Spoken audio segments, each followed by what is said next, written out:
Sir నమస్తే.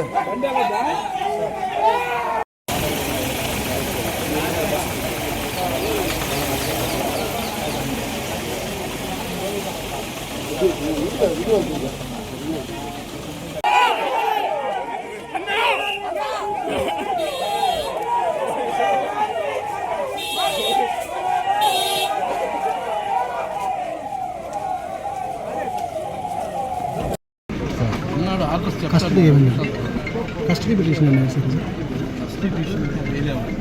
Sir.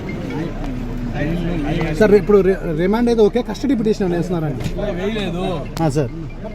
తర్వాత అదే స్పెషల్ క్లాస్ అని చెప్పాము, దాని మీద సార్ రైట్. ఏ సార్ మీ అభిప్రాయం సార్? అయినా చాలా బయలుపోతా ఉంది ఉదయం నుంచి ఏం తెలియదు.